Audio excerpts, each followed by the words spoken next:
I love chatting about all things holistic health and well-being. If we've met before, thanks for joining me again. Otherwise, if it's your first time, welcome and thanks for watching this video. So, I promised to share my labor and birth story, and in today's video, that's exactly what I'll be doing. So, before I start, I'm pleased to share that in the past month, which was November 19th, we celebrated our daughter's first year birthday. For us, it was quite a huge milestone, as I think in a way it was just also celebrating us and surviving through the first year and keeping her well and healthy. And I think we take it for granted when your child is healthy, but we're very grateful for it. And yeah, like I said, in this video I'll be chatting about my experience of the labor and birth process. And I must just say, the purpose of this video isn't to necessarily highlight all the drama that happens around labor and birth, but rather to share my experience of how mindfulness actually helped me through the process. So my baby was due to come on the 17th of November, which also happens to be our anniversary. So that was going to be interesting. And quite honestly, I was hoping for any other day except for the 17th, just to avoid future conflicts of celebrating birthdays and anniversaries on the same day.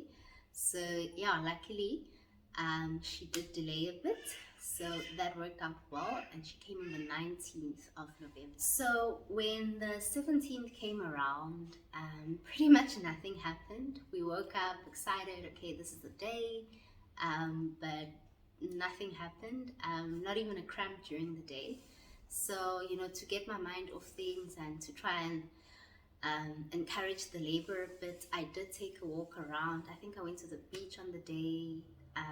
Yeah, so that really helped to get my mind off things a bit.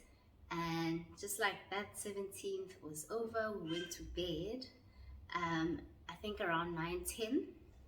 Yeah, and then whilst I was sleeping, I think it was around 2 a.m. I started to feel some cramps, but I wasn't sure if it's actually like the cramps for labor. The morning of the 18th came. The pains were still there, but they were still quite mild.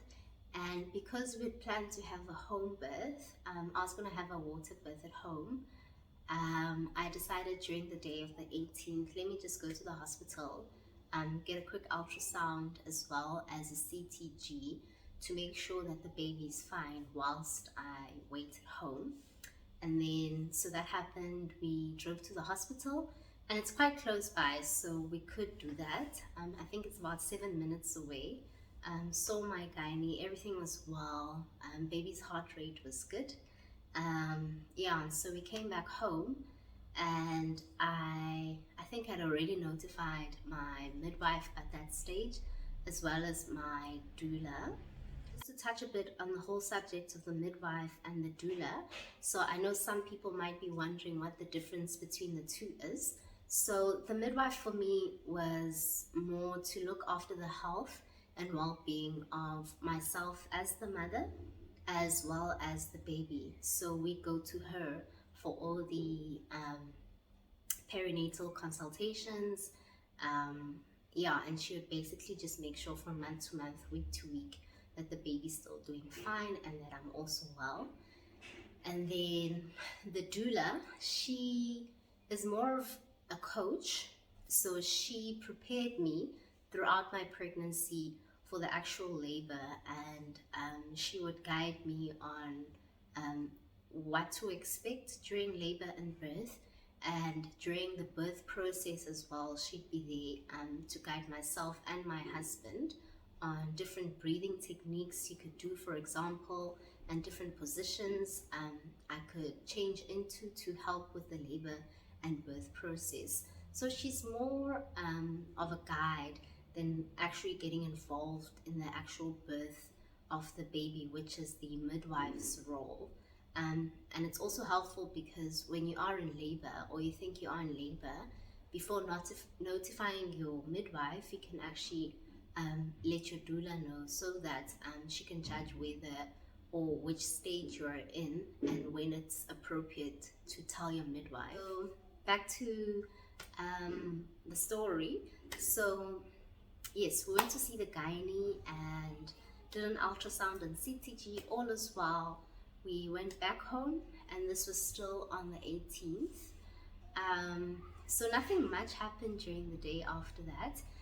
The cramps were there, but they weren't increasing in frequency or intensity. It was just getting uncomfortable. Like, I knew I wasn't in the worst type of pain, but it was still quite uncomfortable. And so the 18th came and the 18th went to bed. And throughout the night, I still did have those uncomfortable contractions. And they were kind of ramping up. So I did feel very uncomfortable to a point where I couldn't sleep. And yeah, I had to use my breathing exercises, and my doula also gave me a TENS machine, which also helps to relieve pain. So by that stage on the 18th, around midnight to dawn, I needed the machine, and I needed to start applying my breathing techniques and changing positions, because it was very uncomfortable, but I still knew it wasn't the worst kind of pain. And so yeah, got through the night, and at the same time just letting my doula know what's happening and sending her how much time went before or between all the cramps, which was quite erratic, to be honest. It would go from 30 minutes to 3 minutes to 1 minute in between contractions, which was, yeah, not normal. In the morning, my doula came, and at this point I was in quite bad pains, but I still knew this is not the worst, but it's still quite bad. So when my doula came around, she assessed the situation. So she didn't check me physically, and so she called the midwife to come. And then yeah, I think it's also nice that we all just live within short distance from each other, and so she could let the midwife know what was happening and the kind of amount of contractions I was having. And so my midwife came around and she examined me, and just to see how far I've progressed and if there's any dilatation. And lo and behold, I was only 1.5 centimeters. And this is 48 hours later of just like cramps. So I must be honest, I was not thrilled to realize that, yeah, I was failing to progress basically. With the realization that, yeah, my labor is progressing very slowly, we had to readapt to plan B. So plan A was to do a water birth at home, and then plan B, which is where the backup gynae comes in, was to go to the hospital, be assessed there, and do a C-section if need be. And so I think when my midwife said that I might need to go to the hospital, by that stage I was also getting quite tired, so I was very easy to just readapt to the new plan, get my hospital bag, which was already packed, and then the doula was also there to help Melo understand what was happening, and then just guide us through the process as we left home. Yeah, and just like that, we packed our bags and went straight to the hospital. The hospital drive was actually quite short. From my house to the hospital, it's about 7 minutes. So that's why I changed my gynae, as I said in the last video, so that I can get to the hospital quite quickly if I needed to. So we got to the hospital, and unfortunately at that time my gynae was still busy with another lady in theatre, and so I had to wait a while. But while I waited, he suggested that I be induced, and yeah, I was just not feeling comfortable about that. Also, I was in quite a lot of pain, and I know induction can bring about more pain. And so I just asked the sister to hold off with the induction a bit until I can speak to the gynae when he's out of theatre. And so we waited a few minutes, and then as soon as he was out, yeah, I did tell him I'm uncomfortable with the induction and that I'm more than happy to go for a C-section. And quite honestly, he was more pleased than I was to hear that I'm okay with going through with the C-section. I think also he was knowing my background. He must have been a bit apprehensive about bringing up the subject of a C-section, knowing that I wanted a natural birth. And yeah, so when I did tell him no, I'm actually quite cool with it, he was very pleased, got all the paperwork done very quickly, and we were off to theatre. And I think I was quite lucky in that in the period when I was giving birth, although it was locked down, I think at that stage it was paused, but it was just a window during the lockdown period where hospitals were open to families and doulas. And I was able to be with my doula at the hospital as well as my husband. And yeah, it was actually quite helpful because even before theatre, the doula would help me with breathing exercises and getting me ready and cleaned for the C-section. And he was also there to guide and just walk Melo through what was happening and what to expect when we got to theatre. So we all got ready and made our way to theatre. It was quite a big party of people. Yeah, and everything happened very quickly. By the time I got to theatre, the anaesthetist was also ready, got the spinal in very quickly. And then at the same time, my doula was also there to sort of explain to Melo at each stage what's happening and what they're doing and what to expect. And then, yeah, before I knew it, the gynae was already holding up a baby, and yeah, that was it. And then, yeah, as anticipated, it was a girl. Yeah, and then, yeah, but I must be honest, for me, when they did bring the baby, there wasn't that instantaneous connection. So I was, yeah, quite taken aback that I'm not feeling all the delicious feelings that some people usually describe.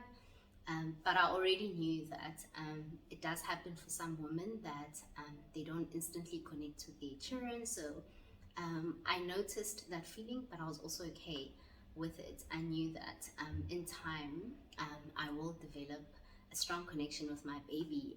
And yeah, it happened. And when it does happen, it's actually quite hectic. It's this overwhelming type of love, and yeah, I wouldn't have ever imagined I would feel that way about another human beings.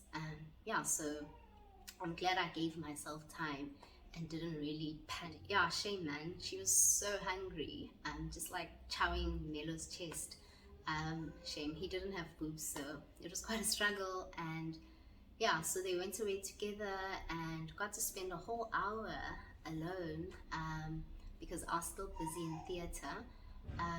Yeah, so that I think I'm grateful that he was there, and then they could also do skin to skin care, even though he didn't have any breast milk to offer, but that connection was still there. And from what he said, he also enjoyed it quite a lot. Yeah, and then as soon as I was done, I also followed them to the ward, and then we were fortunate enough that during that time we could have visitors at the hospital. And so from that day on the 19th until for about 3 days, we spent the whole time together. And my doula also stuck around for a few hours after the birth, just helping me and just checking in and helping me with the latching during breastfeeding. But the nurses were also there and very supportive during the breastfeeding process to just check if all was well. And yeah, we spent not a couple, but 3 days there. And then yeah, my doula came in to check on me the next day as well, which I really enjoyed because I wasn't expecting it, or I'd forgotten it's part of the agreement. And so when she came around as well, I was very pleased to see her. And when day 3 came around, it was time to go home. Yeah, believe it or not, it can be quite nerve-wracking just to drive with a new baby home. My husband was driving very slowly.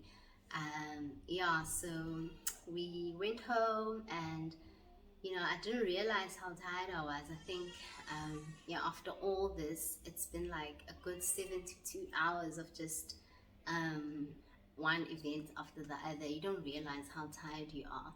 And so, as soon as we got home, my doula also suggested that I just stay in bed for at least 5 days, give myself time to recover and to be with my baby as well. And just like that, we had a baby, and we were now parents of Imani Tombeni. And then I think I'll stop there because everything that happened afterwards is just part of the postnatal process. And yeah, I'm keen to share on my postnatal period as well. Just before I end off, I think there's a few highlights that I just want to go over before I go off. So one, I really enjoyed and valued the support that we had from our midwife and our doula, considering that our families couldn't quickly come when I was in labor. So that was very helpful, and also it's kind of expertise help because they are trained for it and they know exactly what to do in what situations. So that made me very comfortable as well. And yeah, it was amazing to have someone hold your hand throughout the whole process. Yeah, and then also my preparation, specifically through hypnobirth, really helped and came through during the labor process, especially the affirmations and visualizations and breathing techniques, because I remember during the period when they told me you need to get a C-section. I think if I wasn't prepared well enough, I would have panicked, but I kind of gracefully and just very quickly readapted and was keen to go for plan B.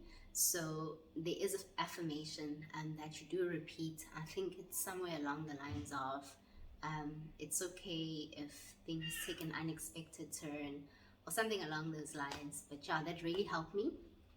And yeah, so yeah, that's hypnobirthing. And then lastly, I would say really be confident and listen to your intuition. I think my baby's screaming in the background. But yeah, it really helped me to tap into my intuition, especially when the nurse did say that I might need to be induced. And this just gut feeling inside of me was like, no, I think a C-section will be better.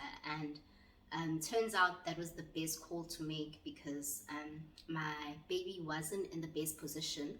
Her head was actually across my pelvic bone, so halfway through the bone. So if I would have done an induction, she would have just like been pressed further and further into the bone, and there would have been no progress and possibly severe fetal distress as well.